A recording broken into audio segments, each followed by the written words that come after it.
Hey folks, we're back. I'm your host BKP, and we are at Circuit World here in Blue Ridge, Georgia. Now Dr. Whaley is traveling, and so as we were saying, we went to the back lot and we found Dr. Raymond Tidman. How are you, sir? Good. Okay, I have to be careful because we like to tell a couple jokes, and so. Well, I'm just glad you didn't check me for my union card this morning. Good to see you. I haven't seen you in a long time. Yeah. First time over at Circuit World here with us. And let's start. We want to thank Georgia Cancer Specialists for this segment, and also the Northside Hospital. Let's start with our first question. Now, I usually give, and I think you've done this several times, I usually open up and allow Dr. Whaley in case he has an open and bold statement of some sort. So would you like that opportunity? I'm fresh out this morning. Let's just jump right to the question. Okay, just checking. Yeah, okay. Okay, just checking. I don't want anybody to ever leave this show saying, "Hey, I didn't get to voice my opinion on something." So we'll probably go there. Okay. After my last regular exam, my doctor said the results showed cervical dysplasia. What does that mean? Is it cancer? You know, I'm reminded of that joke about why you don't let husbands take messages. Have you heard that one? No, I haven't. Could you share? Yeah. The lady comes home and there's a little post-it note on the refrigerator, and it says, "Honey, I took a phone call for you. Something from the doctor's office saying your pap smear is in. Results? Pap smear." Yeah. So you just don't let husbands take messages like that. They'll get it wrong. So, okay, what was the question again about cervical dysplasia? Yes. Okay, so ladies go through a routine exam. It's something they just put up with, that us physicians put them through. It's an important exam, and it looks for changes in the cervix, which is the external part of the uterus, the part that holds the baby during gestation. And the cervix can have a change in it that's precancerous, and we call that dysplasia. Pap smears have been done for many, many decades. Once they're done, it's just a little scraping of the outer layer of that tissue. It's put on a slide, sent to the pathologist. He looks at all those little cells with a stain and a light and looks for cells that look like they may be becoming cancer. If there's an abnormal, if there's cancer there, they call it and they say, get her back in, get her treated. If it's just changing or a little bit abnormal, they'll call it dysplasia, which generally means we need to retest or relook at this a little more often. It may go away. It may just have been a transient, aberrant thing. It may be the way it was fixed. I mean, it's nothing to pull your hair out over, but it is something to stay on top of. On top of the pap smears, now we test for HPV. HPV is a virus, common virus to humans. It causes many things, but on the cervix, it can be an indication that there's a risk or higher risk for cancer. And so the HPV testing, or sometimes it's called co-testing, where you test for HPV and do a pap smear, further define the risk that the lady's in. So it is an important test to have done. It's an important test to follow up on, and it's an evolving test. So there are evolving standards about how often you repeat the test, how much time between repeated tests, when do you go up to the next stage, and the next stage beyond that is what's called colposcopy, and that's where they actually do the position of the pap smear, use a magnifying microscope, do certain stains, do certain biopsies. You actually start looking for margins and edges and really start trying to get tissue where you're really further defining, is there cancer here or not? Cervical cancer is a common and awful cancer for ladies to undergo, and it brings up the whole notion of medical testing to start with. To some degree, many of us neglect ourselves. You know, we may have an obvious skin cancer on the back of our hand that we look at every day and then we ignore it. There are other parts of our body where we can't see cancer. You know, unless you've got a spouse or a mate, you don't see your back, so you don't know you have a cancer there. It's nearly impossible for a lady to know what's going on with her cervix, so she has to go see the doctor and have that checked. Okay. Now, you would think that I wrote this question and sent it in, considering the hand sanitizer and the tissues this morning and the pollen. I think the other day there was an aerial shot of Lake Lanier. I don't know if you had a chance to see that. And the yellow pollen was, you know, like streaming in, and the lake was almost yellow with these streams of pollen. Anyhow, my allergies have caused my throat to feel inflamed and caused my sinus drainage. I have seen a doctor, but I am still dealing with a cough a week or so later. Is there anything I can do to help get rid of this cough?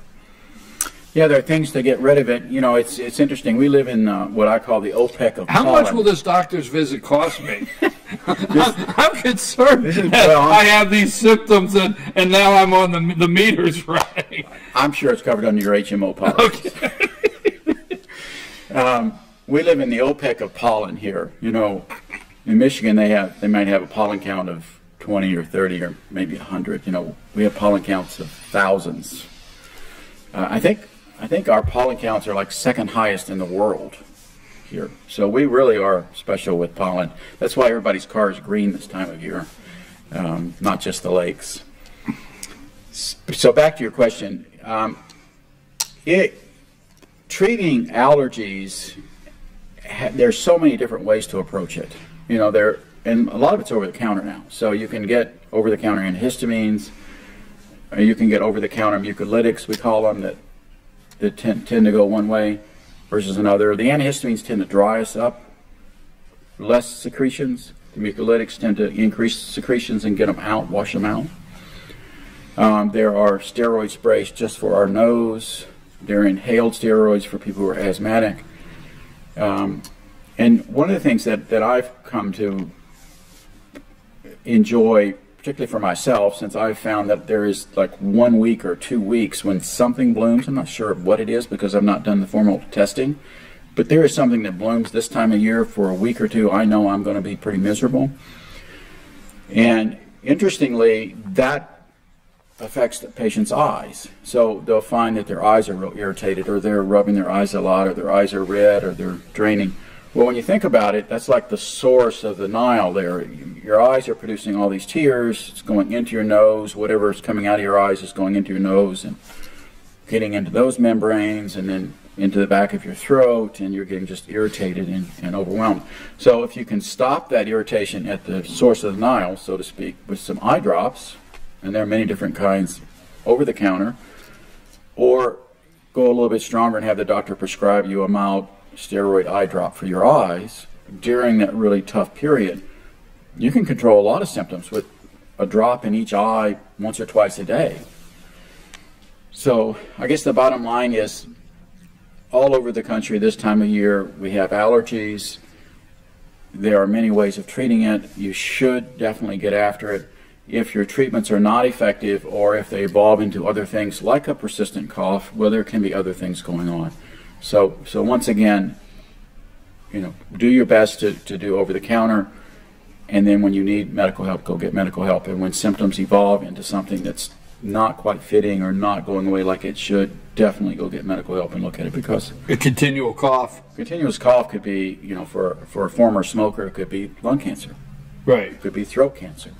You know, there are lots of other symptoms that have to be pulled together to be looked into. And then, you know, if all else fails, you can go to the Virgin Islands and walk on a beach for a week and inhale some salty air. That always works for me. You've recommended that before.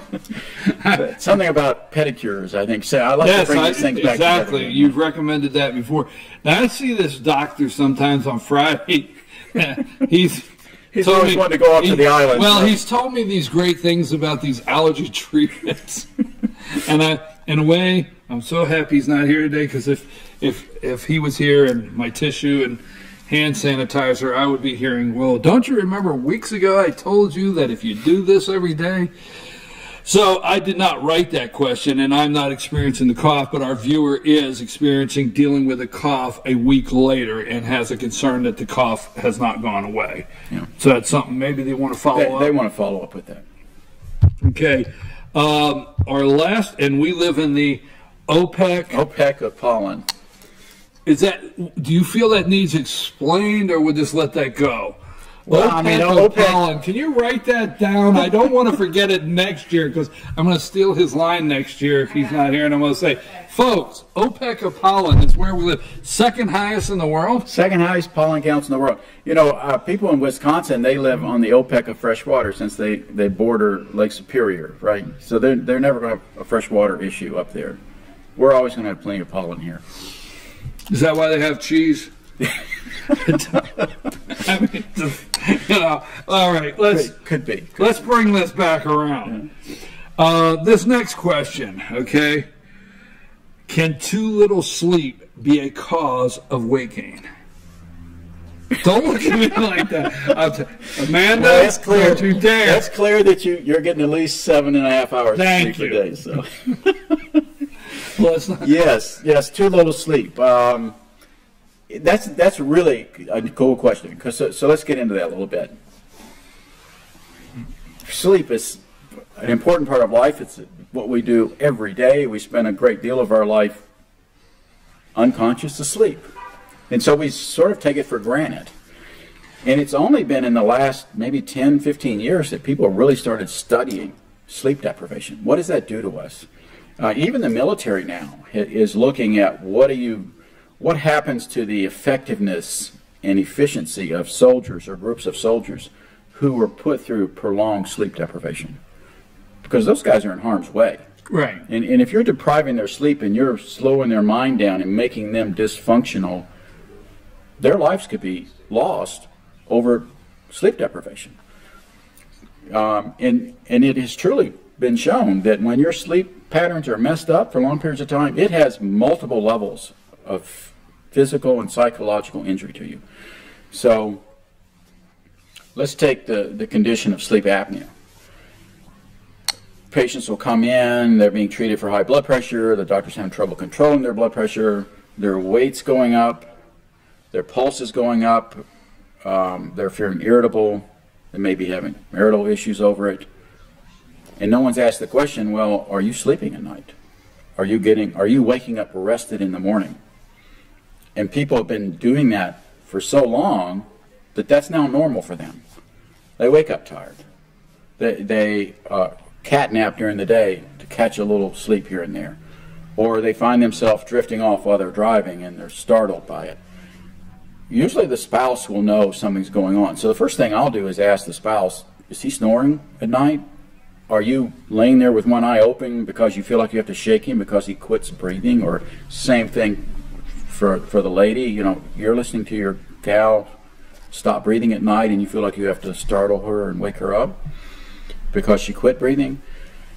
So sleep deprivation is a very, very big problem, mostly undiagnosed, that leads to weight gain. A lot of us struggle with our weight, high blood pressure, mental depression, major consequences, which untreated over years is very damaging to the body. So yeah, that's a good question, and the answer is yes, it can cause weight gain. And anyone who's struggling with weight, who's also struggling with fatigue or feeling exhausted, should ask that question of their doctor. Maybe there's something wrong with my sleep patterns. I can tell I haven't been sleeping well for the last 10 years. You took a nap while I was answering that question. Yeah, no, I did not. Okay, no, I understand that, and I agree that I understand, like, you can get up in the morning and feel tired already. Yeah. So I mean, that is something that studies. It's hard to know yourself. Yeah. And the nice thing about it, about our situation now, is that there's home tests that we can do. I mean, it used to be a frustration to me because I would have someone that I was suspicious that they had sleep apnea, and we'd have to order an overnight sleep study. And you know, the silly thing was that we would send them to the hospital or to the lab, they'd wire them up, you know, EEG, wires all over their head, blood pressure cuffs on them, EKGs on them, so that, you know, lights on them, put them on a bed and say, okay, now go to sleep, and there's a guy sitting there watching you. Well, that ain't going to work. So we would get these studies back about somebody, well, they didn't sleep really well, and I'm like, well, I don't think I sleep very well, somebody watching me with all these wires on me and all those TVs on.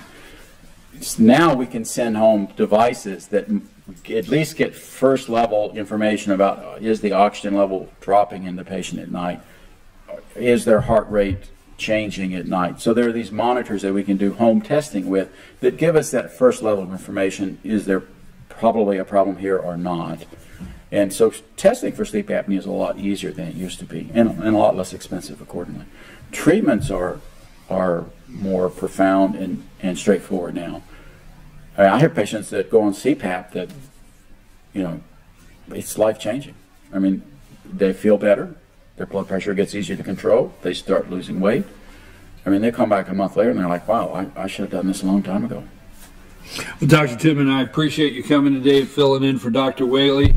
Dr. Whaley is traveling, and we're here with Dr. Raymond Tidman. We appreciate him coming in. And it's not his first time on the show. He's been here several times, but not recently. So you do know I expect a joke, right? Yes, and it's been so long, I'm trying to remember if... Well, I mean, I didn't mean to put you on the spot. I'm not that kind of guy to put somebody on the spot, but... You know, you've been here before, so I thought, you know... Well, I'll try this since it's springtime. Okay. And there's a very important event going on this week, so this may be appropriate. So this fella came in, and he was kind of scratched up, bruised up. I'm sorry. And I said, what the hell happened to you? And he said, well, Doc, he said, just the other day I had to hike a mile along this beach and at this lake, and I had to get out of some briars, and I got into some quicksand. I had to kill a snake and climb 2 hills. Wow. And I said, geez, you're quite the outdoorsman. He said, no, I'm just a real crappy golfer. Okay. Oh, no. That, you know, my dad, we played golf several years ago, and he was one of those, he didn't get back in a car until he found his golf ball. Well, that's me. That's, you know, I treat that's that. row one down. See, he's a member of the BGA, you know, not the PGA. The BGA is the Bad Golfers Association, and it's scored differently. The high score wins, and then there's a consolation prize for whether you have a net gain or loss of golf balls. So if you come if you come out with more golf balls than you went in with, you know, it's like an Easter egg hunt. You know, you've done well. Sure. My dad had more tools in his golf bag to find golf balls than actually hit them. Okay, do you understand? Yeah, I like your dad. Yes. Yeah. So anyhow, Dr. Tidman, anything else? I mean, anything. It's been a long time. Anything politically at the forefront, or anything in current events at the forefront that you'd like to talk about before we go? It's not so political, but it is an interesting phenomenon that's going on, and it's happening so much that I may be redundant in talking about it. But I've come across this individual on the net, a Canadian psychologist named Jordan Peterson, and he just released a book a month ago, which I've read and thoroughly enjoyed. And it's a book, it's kind of a psychological book about self-help. Right. And it's, you know, most top sellers are fiction, nonfiction stories. This is a psychological book, and it's bestseller. America, Canada, Australia. He is a phenomenal thinker. I mean, he's a phenomenal thinker psychologically, spiritually, and just an interesting guy. And to your audience, if anyone's interested in reading something fascinating and thoughtful, Jordan Peterson's book, 12 Rules for Life. 12 Rules for Life, Jordan Peterson. Yeah. I'm interested. Thank you very much. Thank you. We want to thank Dr. Raymond Tidman for being here today and filling in for our good friend Dr. William Whaley, who is traveling. We want to thank the Georgia Cancer Specialists affiliated with Northside Hospital for sponsoring this segment of Ask the Doc. We're going to take a brief break, and when we return, it's time for our all-star panel, and we've got a we've got a lot of topics we have to cover. I hope Bruce is ready. I see the orange folder, and I hope there's something in there that'll help us move right along. Take us to break, Amanda.